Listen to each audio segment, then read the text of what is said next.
Greetings. I hope you're well. And my name is Jeffrey Angapar.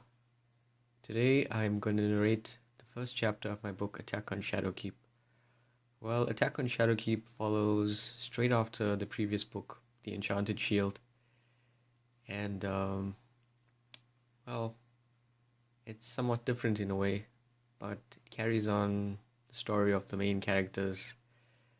And I feel in many ways, it outdoes The Enchanted Shield. And I hope it turns out to be a great, or at least an entertaining book. Well, alright, enough about that. Here's chapter 1, Pages of Memory Faded.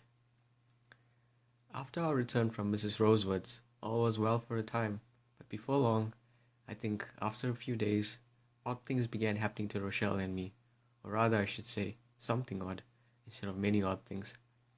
It was our memory, which, at first quite alright, seemed to be getting worse. I was the first to be afflicted with this malady, or whatever it was, finding bits and pieces of my memory simply gone. I felt the memories were present, but simply could not retrieve them, so to speak. There was also this peculiarity. More recent memories were affected, whereas older ones were quite intact.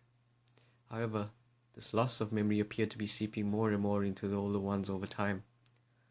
Well, only I was affected at first, and I thought to myself, why, my memory is getting really bad. But soon Rochelle complained of much the same ailment as I, and hers operated in exactly the same fashion. The more recent memories going first, and then the older ones. As one may expect, this was a great distress to us both.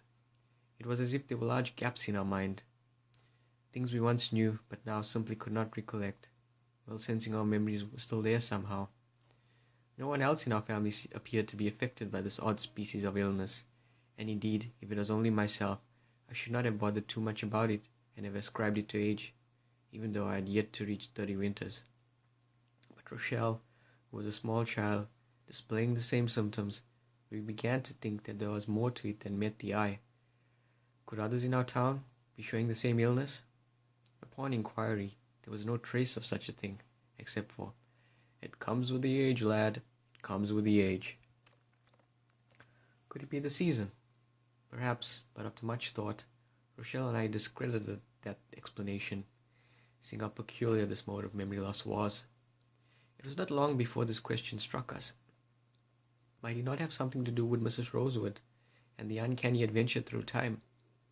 Indeed, so convincing was his theory, that we decided this must be the true explanation, and soon determined to travel to Tilbury in hope that Mrs. Rosewood might know more about it, if indeed illness it was. At first my mother was not convinced, but we soon persuaded her to give us leave, and so, one fine morning, after packing a great deal of food, and brushing our hair, and complaining of the chill, despite the sun's being out, Rochelle and I set off from Newstead, heading northeast for Tilbury. "Some sun this is," observed Rochelle, while we were on the road. "Can't give us one bit of warmth." It was autumn, and so the weather was a little colder than ordinary, but still we had dressed up warmly enough and left on a day which was, or grew, quite hot. We went on through the rich green fields and round the hills, the land obscured a little with early fog, past ruins and small villages. One town of note we passed was Arden, quite a big town, but much smaller than Tilbury. We passed Chipping Eton, Chillingworth, and La Rochelle, which amused the young maiden at my side. There was also Sunnyvale, quite in shade despite its summer-like name, and Salford Priors. At any rate, in process of time, and after much walking, Rochelle and I reached Tilbury and breathed a sigh of relief. Tilbury, being the chief and central town of the region, not to mention the one where His Majesty dwelt, besides Princess Constance and her husband, the Earl of Gloucester, was busy as it always was.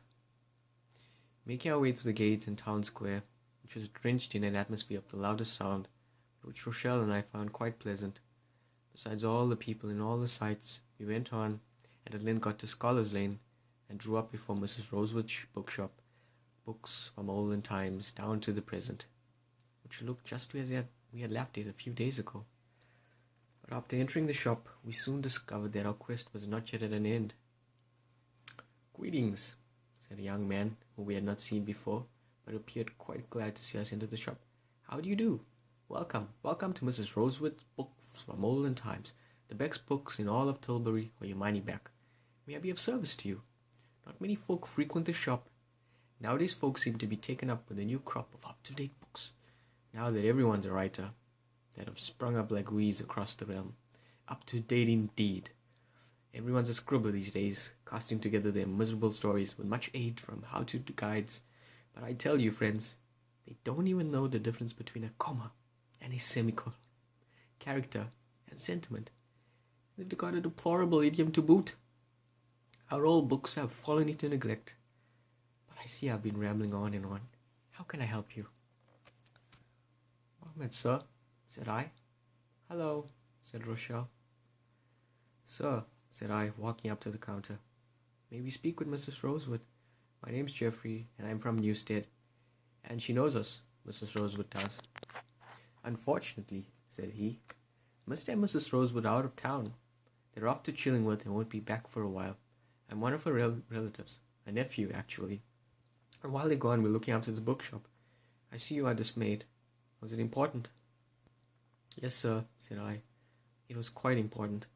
We had hoped to speak with Mrs. Rosewood, but you said she's gone for some time. Do you know when exactly she'll be back in Tilbury? I stand to be corrected, but I believe she and her husband will be back just before spring, so that's a long way off, I suppose. This is a disaster, said Rochelle, putting up her hands. Disaster? You're quite right, Rochelle. We'll have no memories left by the time spring gets here. Oh, what are we going to do? I'm sorry, said the man. I could have written to her, but I haven't got the address of her residence at Chillingworth. I do feel bad. Is there something I could do to be of aid to you? You both seem pretty distressed. We thank you for your kindness, sir, said I, but we've got to speak with Mrs. Rosewood herself. At any rate, thank you, sir. We'll try to think of something, or I suppose we'll just have to wait till spring. I suppose that's best. Yes, come back in the spring, and Mrs. Rosewood ought to be back by then. Yes, thanks, sir. Have a good day. Thanks, sir, said Rochelle. So we left the bookshop, and going to the town square, sat down on an empty bench. We were quite quiet for some time, merely watching the crowds round us going to and fro and about their everyday business. At length, looking at each other, we fell into discussion concerning Mrs. Rosewood, as one may expect, and what we are to do. Do we wait for spring? Asked Rochelle, somewhat doubtful of their course of action. It's autumn right now. How are we going to wait that long? You're right, my girl, said I, not sure what was to be done myself. I doubt whether we'll be able to wait till spring. All our memories could be gone by then. Maybe, returned Rochelle, or maybe not. It is long, but I think we should wait. Patience is always the best thing, you know. Wait a minute. No, I don't mean wait a minute. I give up. What I was going to say was, Rochelle, what if we were to go to the dragon and see what our large friend has to say? Surely the dragon will know more about this malady which has fastened upon us. I'm sure the dragon will, and I should like to see our large dear friend. It's been months since we've seen both the dragon and Rasselas. Still, continued Rochelle after a pause, we can't just go up to visit the dragon. Grandmother knows we're off to Tilbury. We can't leave without telling her. That's true, Rochelle, but you know, Wheelhall is actually closer to Tilbury than Newstead, and to go all the way back only to get leave and then set off for Wheelhall from Newstead again is quite a roundabout way, if you ask me. I fancy only half the distance remains if we head straight for Wheelhall right from here. From Tilbury, I think it lies to the northwest. I'm not sure about this, said Rochelle, quite doubtful. Going off without telling anyone. Grandmama is going to be very angry. Rochelle had, as she often did, quite a good point. So we debated and debated for some time about what was to be done. But at length, not that we came to any certain conclusion. We shrugged our shoulders and decided to travel to the Dragon and Wheelhall. I must observe that Rochelle, being doubtful, had been right, and little did we realize what a disaster would ensue owing to this quest. Then, having some water and something to eat, we got up from our bench and directed our steps out of Tilbury and out of its gates. and slowly the cheerful noise from it began to die down. We went on, and the weather was sunny and pleasant for the next 2 days. Thankfully, Rochelle and I had packed a good deal of food, and so had no trouble concerning that. On the third day of our setting off from New Tilbury, it began to rain, and quite strongly, I might add.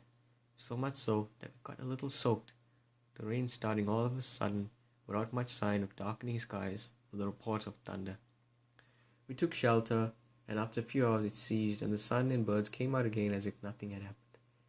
To our fortune, it did not rain again, but our shoes had got pretty soaked, and walking became rather uncomfortable. At any rate, they dried over time, and the following day we reached Walhall, would seem never to have sustained any rain that was kept in a perpetual spring or summer. Or so it seemed to me, at least. To Rochelle, who had never beheld this place before, it was like walking into some enchanted land, not fashioned for mortal eyes to behold, lest they be struck down with its otherworldly loveliness and purity. The somewhat colder weather of autumn we had experienced during our travels thither vanished as if cold had never existed on earth. The characteristic haze I often remembered pervaded the air, lending everything a dreamlike appearance. The birds were mildly singing, the fresh smell of spring filled the air, fluffy clouds sailed over the blue skies above. Here was nature made manifest. We wandered further, and then saw the tree, or rather, the tree of the golden apple. We spotted something large sitting next to it, and the closer we got, the better we saw a large friend, the dragon. Spotting us, the dragon got up and seemed quite surprised, not to mention delighted, especially seeing Rochelle with me. It was not long before we drew up before him, and smiled at one another. "Oh, dragon!" cried Rochelle, being the first to speak, her arms thrown out as she spun round once or twice. "What an amazing place you've got over here! I knew it was nice, dragon, but never did I imagine it would be this pretty, and, well, nice. But, dragon, it's so good to see you again. How do you do, dragon?" She curtsied. "What a lovely girl you are," said the dragon. "I am quite glad to see you both again. Much thanks, my dear girl. I'm fine, and how do you do yourself?" "I couldn't be better, dragon, especially since we've been looking forward to going back to Elsara for the prince and princess's wedding. Oh, I miss our adventure, but I love home too, and I'm growing quite fond of Newstead." "It is good to hear, sweet girl. Yes, I do wonder sometimes what is going on in Elsara myself, but I expect we'll know soon enough. Lad, I take it you're doing all right?" "I'm all right, dragon. It's good to see you again. Still, all is not well with Rochelle and me, dragon. All is not well." "Why? What's wrong?" "It's our memory," replied Rochelle. "Our memories are going away." "Going away? What do you mean?" "Dragon," said I, "our memories have been disappearing, if I may call it that. It's been happening for some time now, and we haven't got an inkling about what to do." "More and more of our memories are simply vanishing, dragon," added Rochelle. "All right," said the dragon. "Sit down and do explain to me exactly what is happening to the two of you. A weakening memory is not unheard of. It happens quite frequently. But go on and tell me what is the matter." So we all sat down, and after having some water, Rochelle and I debated who was going to tell the story. In practice, we both told the tale, myself spinning out the main story, Rochelle filling in many important details. The dragon sat wrapped in silence, listening carefully to everything we said, and only now and then stopping us and asking us to go over some obscure point. I began. "Tilbury," Rochelle asked. "Is that the town's name?" "How?" No, interrupted Rochelle. "I didn't say that. I said Tilbury. So that's the town's name. How much longer is it going to take before we get there?" All right, you win, Rochelle. I give it up. Yeah, let me start again. Tilbury, Rochelle remarked. "So that's the town's name." Wait, cried the dragon, interrupting me too, and a puzzled look on his face. "Please do start again. I'm a little confused, actually." So, nodding our heads in unison, we began once again, telling the dragon our story from the start. Alright, that's the end of that chapter. I'm a bit exhausted right now, but I hope you enjoyed listening to that. Have a great day.